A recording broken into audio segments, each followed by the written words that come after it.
mfungwa ibyo yanditse mwarabibonye yarazi ko nzahiramo ndagaruka arakomeza ndihanangiriza ndasaba ndavuga please stop noma w'abantu bakorana ndababwira sinshaka ibyo barabanza babihereza gore abirekura mbere y'ikipe nyuma ikipe irabirekura byabanjwe kurekurwa na gore none se niba hakana ko atashakaga kwirukanisha Ngabo gore yakuyeho itangazo ry'ikipe ari postinga mbere yuko Ngabo ari posta mbere yuko ikipe iri posta.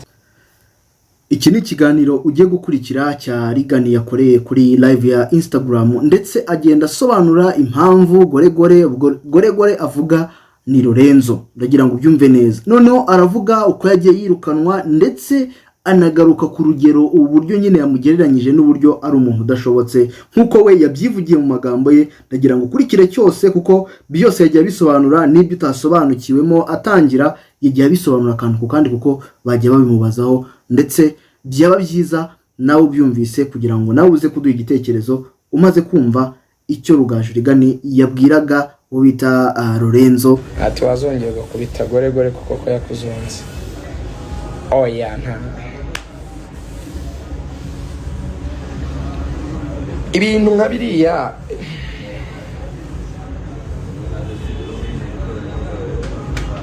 nse nakubwira ngo iki hari ibintu reka bikisaza bikijyana hari utuntu nyine hari umuntu ugira utuntu two dusaza ukamureka kisaza yisubiza mu mwanya we. Wari wabona iyo utetse ibishyimbo bikabira yona amazi yari kubira ukuntu bizamura burya amazi ntabazi icyo umuriro uri kuyakorera hasi urayatwika agashonga agashira bya bishyimbo bigasubira mu mwanya wabyo. Nta kintu kibi kiri aho ngaho. Naho abavuga ngo ikingo hari wamwise gutya na gutya ariko mujya mwibuka mfungwa hari abantu mujya mwibuka mfungwa hari abantu mujya mubitekereza mujya mwibuka mfungwa mujya mwibuka ibintu yatangaje nyamubyibuka kuba bakurikira mujya mwumva utuntu abayivugisha twinshi cyane twinshi two gushaka gutega utuntu two tudepression rero nitwo ntemera ariko ngewe warabizi nyine iyo mikino yakina ku bandi wenge ntibikunda arabizi nyine arabizi buriya mubona yisaza kuriya azanagera ngasubira ni level nyine na arabizi azaho yagejeje so azi ko araho atageze kandi nta nicyo yanakora nyine naka depression y'umuntu nyine yavuye ahantu heza karangira kajya muri biriya so ari sararanga ariko witwa Hibert uyengo nkori umuntu muri ka bloke nibyo. So iyo mikino y'abana yo kiretse umuntu utazi umupira wowe koresha inyurabwenge tuganire nk'umuntu mukuru. Ekipe ifite umukino nka Serumogo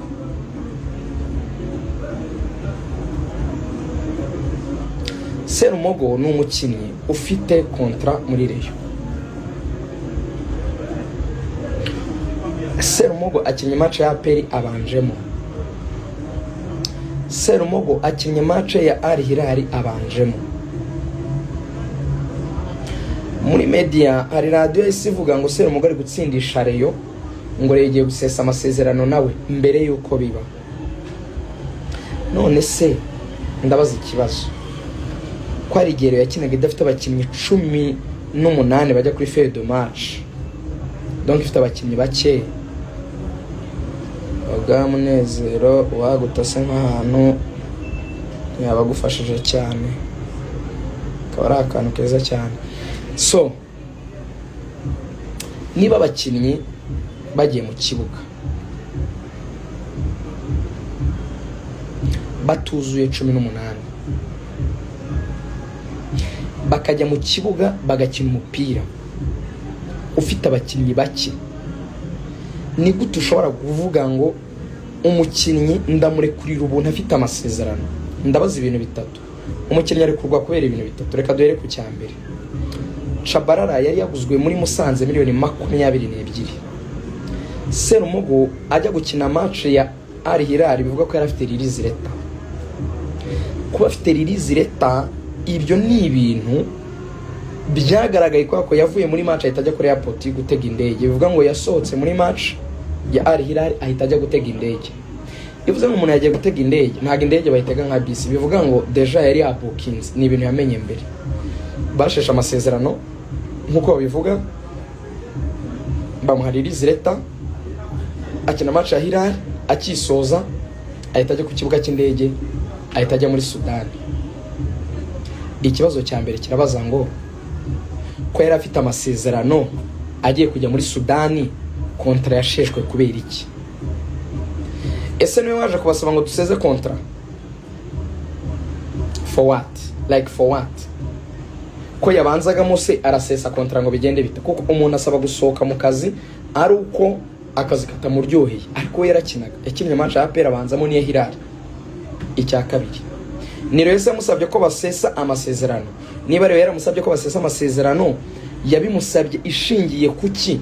Ko yari ibizi neza ko igiye kujya ku isoko ikajya kugura undi mukinnyi. Yaguze Obedi, Rayon Sport yagiye kugura aba defenseur, yagiye gukura abakinnyi bandi hanze, ijya gusezerera uwo yari ifite, idafite amafaranga yo kujya kuzana abandi bakinnyi. Mwe ko ari abakinnyi baje muri Rayon Sport itaguze ko yari idafite amafaranga, ahubwo yagiye izana kubera amasezerano y'amezi 6 bakamukubita salary nini, nuko baje aba benshi muri bo nta mafaranga ya recruitment yari ifite. Waba udafite amafaranga yo recruita ukaririza umukinnyi wawe, musobanurire. Waba udafite amafaranga uri gushaka abakinnyi ntufite 18 buzuye, uri kujya gushaka abandi kubera ibibazo wagize, nubwo ufite ukamurekura ngo kubwumvikana agifite amasezerano yawe, umukinnyi wanzamo kapiteni, ntago bishoboka. Rero iyo mikino urya ikinwa yo kuvuga ngo yahawe release leta kugira ngo agende ajye muri Sudan, ngo nagera muri Sudan ngo bazavuge ngo yagendeye ubuntu, hanyuma ngo umukinnyi ngo bahite bavuga ngo nta faranga baduhaye.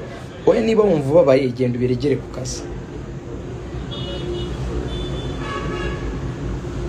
Ko tuvuga ibintu bifite fact bizwi, umuntu wese ufite ubwenge yumva.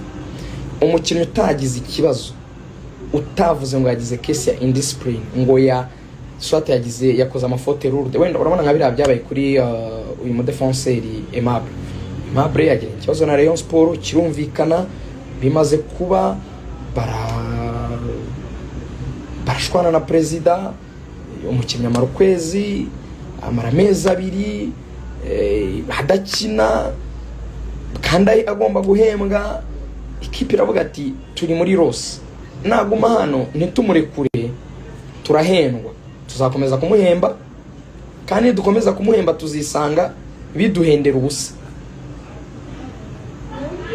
Niba biduhendera ubusa rero twakora iki? Hakugira ngo biduhendera ubusa, reka tumuririze. Yakoze icyo bita amakosa.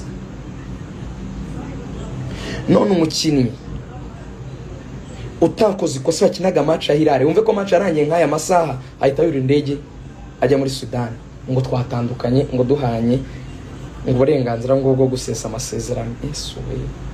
Iyo mikino. None ikindi, ibintu byaravuzwe, Jarike yarabivuze, Ngabo yarabivuze, Ephraim yarabivuze. Uti rero byagenze gute? Ufatiranye timing itari nayo y'amafuti,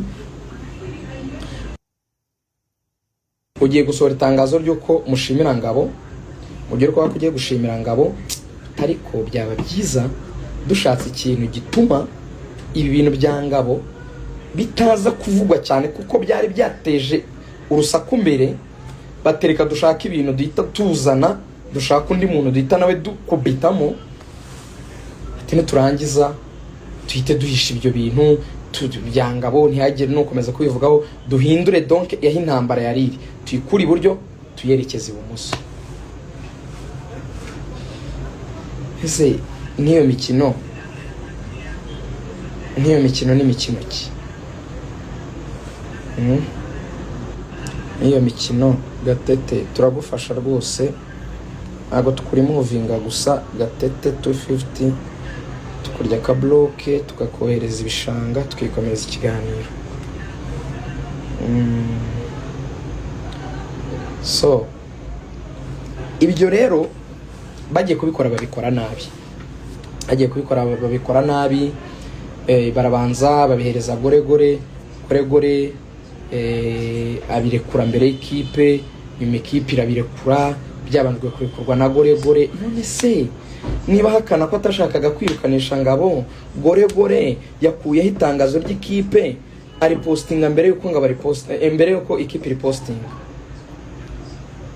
Aho tubiganireho ubu tugeze saa 12:45. Reka ntanga urugero, nde ku ikintu cya Rayon Sport, itangazo rya Rayon Sport ndirekuye harirekura mbere, harirekura saa 11:45, ureye ikaritanga saa moya. Haryo ubwo iryo tangazo ryangezeho gute ko ntari muri Rayon, ko ndakora muri communication ya Rayon, ryanjeho gute? Itangazo ryanditse apana kuvuga ngo zandane ngo hari amakuru ndi kumva avuga ko oya, nango mfite itangazo rya Rayon ndirekuye saa 12:45 hano kuri page yanjye. Noneho Rayon irirekuye nyuma y'iminota 5. Yego nuwo ngo nari postinze mbere y'ikipe. So rero goregore ni kuri yameze, nge twarabanye ndamuzi, nta gishya nyine urumva. Ariko agira utuntu buriya twudusazi, yari isaza gacumba. Iyo umukanzano gatoya ajya mu mwanya we, nawe ngo ni bya bishyimbo bizamurwa n'amazi, kwa kunda amazi aba ari kubira akazamukana n'ibishyimbo, umuriro uri gutwika munsi. Iyo bya bishyimbo bimanutse bita bituza. Noneho aho goregore abera umuntu umuswa cyane, agahita avuga ngo bahakinze Twitter ngo ariko reka sibeho ibintu. Isura sibi ibintu gute kandi baguhakinze? Iyo page bayihakinze none se wayaccessinga gute bayihakinze? Ikintu baguhakinze, reka tuvuge bamuhakinze ubwo bantwaye page yanjye, ntabwo mfite ukuntu na accessinga. Bisiko na kuntu na accessinga biraza kugenda gute? None se ubwo ni gute nasiba ibintu biri kuri page yanjye kandi bayihakinze? So ibyo rero goregora akora ni ibintu by'amafuti birahangaha. Ariko ni umuntu nzi, ni umuntu nzi neza, nta gishya, nta gishya. Gusa nyine turi hadukino arabizi, niyo mpamvu uri ibintu byose yisazamo agira ahantu agarukira. Yari isaza akavuga ngo banyisibi bakwisibi hese. Wagiye kubiregera se niba wumva wariswe? Wo muntu yakwita ibintu temera ntujye kubiregera, jya kurega. Genda urege uvuge ati ngiye umuntu yari amarabitse yanyisibi genda urege. Si ibyo bintu rero ahubwo tuvuze dushatse kuvuga ibya goregore neza nibwo byaba ari ikibazo. Tubireka tubishaka gusa kugira ngo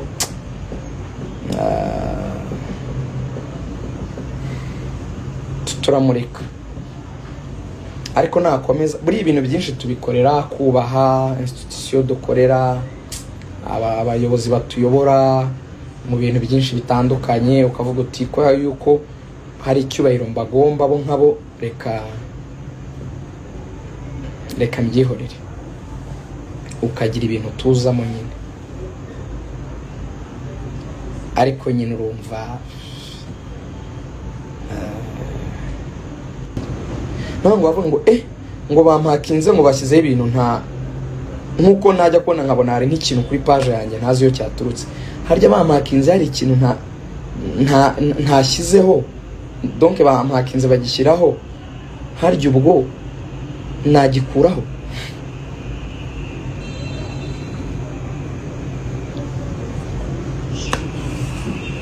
Sabisha imbabazi ngo tuzategure kabije. Ushaka kugira ikintu gito bivugaho kugira ngo bive mu nzira. Ariko goregore nuriya, goregore ni umuntu ngenzi, goregore ni umuntu nafashe ari aho nta kintu afite, nta muntu muzi, ari dusabira akazi mu bayobozi araza arirukanwa, abantu basaba imbabazi aragaruka, abantu bajyana muri za kampani zamamaza bashyiramo arongera kora ibyo yagiye akora kuri ba minisitiri, yagira ibyo yagize byose muri biriya nyine bituma mwita goregore, biriya byo byabo by'inyuma babamo bakoresha inyuma, bakora ibyo bakora nyine byose, nuko none uwo goregore naso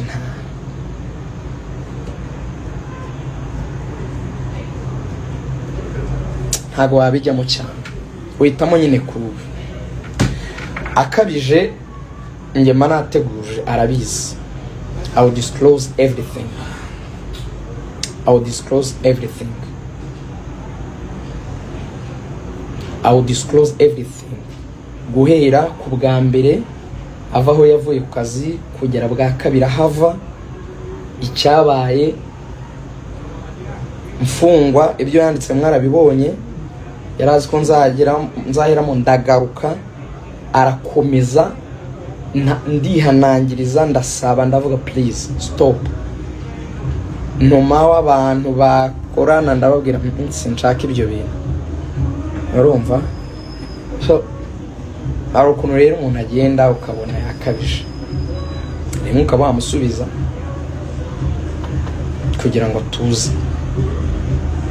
Akagoregoresha ni nk'umubu nyine, urabona wa mubu cyangwa isazi ugira gutya na goregore rero buriya kugira ngo anumve biragoye nyine ni umuntu ugoye tu uramwihorera nyine.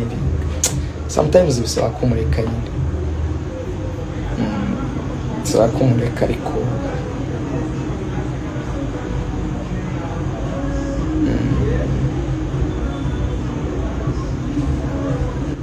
ngira ngo murabyumvise ibyo Rugaju asobanuye uko yashwanye n'uyu mugabo, ndetse ni urumva we ntabwo yeruye ngo abivuge neza icyo bari gupfa nyirizina, ariko Lorenzo wafite ikibazo cyo kuba baramwise ngo ni Kisekedi.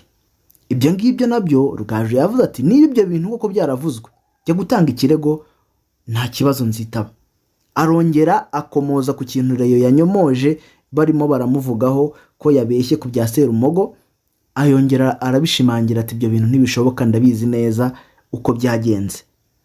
Aha rero nagira ngo namwe muduhe ibitekerezo, ese ibi bintu bizarangira gute byo muri siporo byo gushwanashwana bya hato na hato? Ese abagabo bundi mubona ko baba barimo barapfa iki? Barimo barapfa kuba umwe yarirukanishije undi, kuba bararwanye, murabizi neza ko habayeho kurwana hagati yabo, ariko byose byari byarahagaze, ndetse na Lorenzo yagiye amushotora igihe yari afunze akajya yandika amagambo atari meza, ari nabyo nawe yagiye akomozaho. Reka ngushimire cyane, iyi ni Rwanda Trends, nizera ko aho ukomeje kugenda ugira ibihe byiza. Reka nkwifurize gukomeza kugira impagarike n'ubugingo, Nyagasana akomeze kukugira neza. Njye ndi Opa Jack, udukurikire ku mbuga nkoranyambaga zacu, ndagushimiye.